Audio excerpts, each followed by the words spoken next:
Welcome to the Expedite Now podcast presented by Expeditors Online and Jung Express. I'm your host, Brandon Baxter.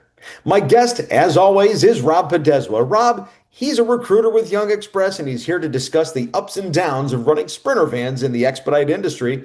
Rob, thank you again for joining me today. You're welcome, Brandon. Always good to be here. So far, our first episode, it really was the tone setter, right? It set the tone for what this series is about, which is how somebody might get into the expedite industry as a sprinter van owner operator. And then as for episode number 2, right, it was really part 1, and today being a continuation of that episode, part 2.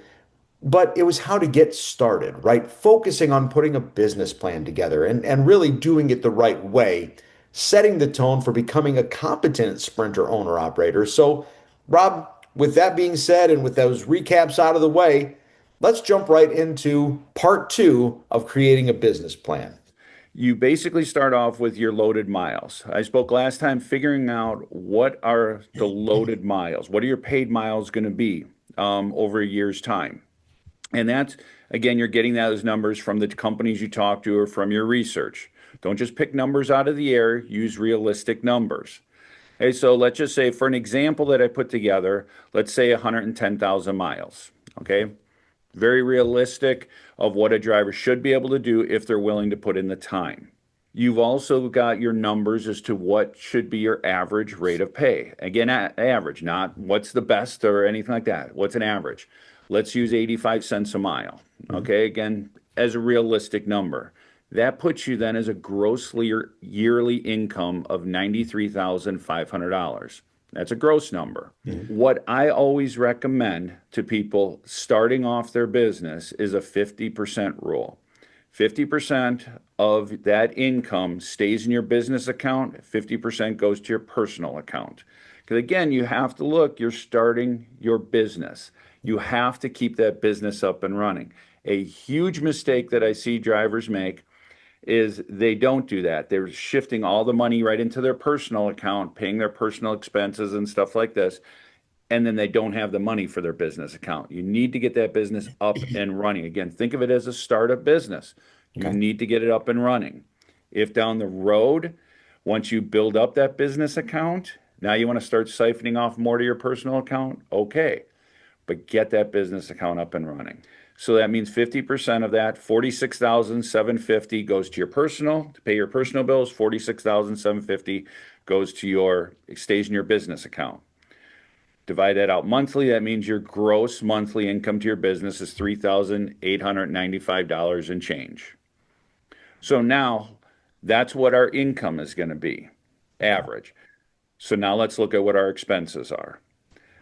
We talked about our 110,000 loaded miles. Right. I mentioned in the research, what is your percentage deadhead? There's going to be deadhead involved. You need to figure that out. Yep. On average, I typically 10% for an over-the-road driver. 10% deadhead is very realistic. That means you're putting a total miles on your van of 121,000 miles a year on your van.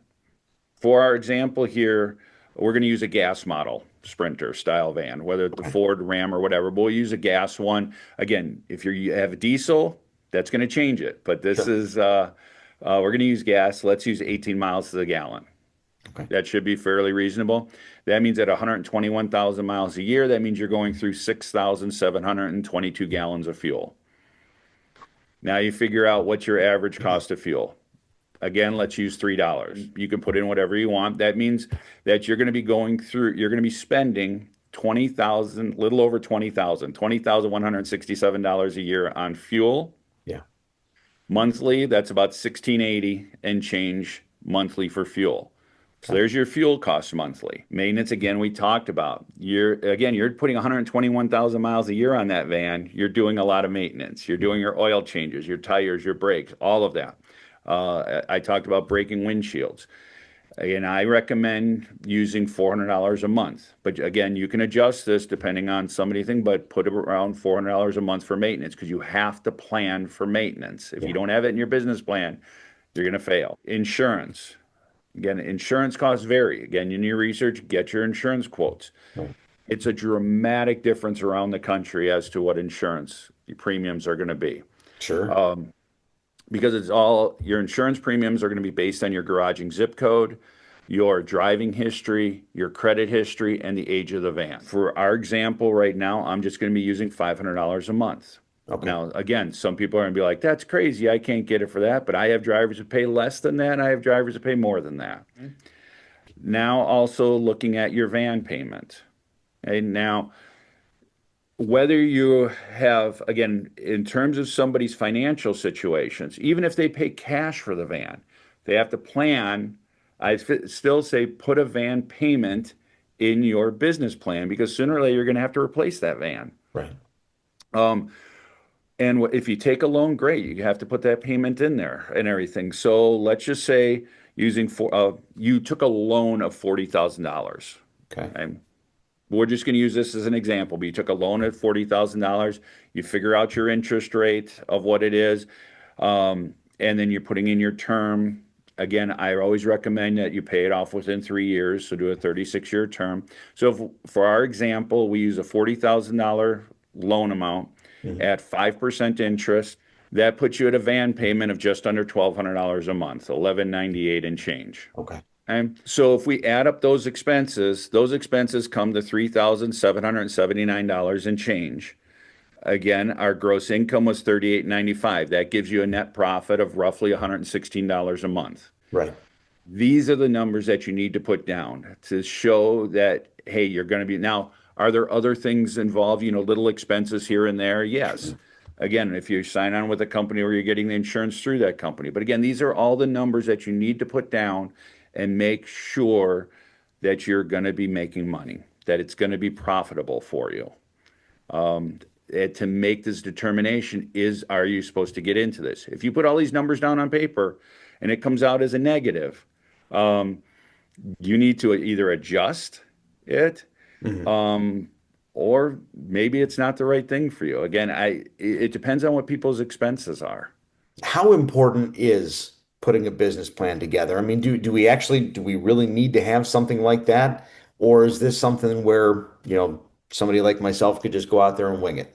You can, and I would say there are more drivers who do that than Yeah, don't do that. right. I get so many drivers that they last a year, 2 years the most, and they get out of it. And that's because their numbers are negative.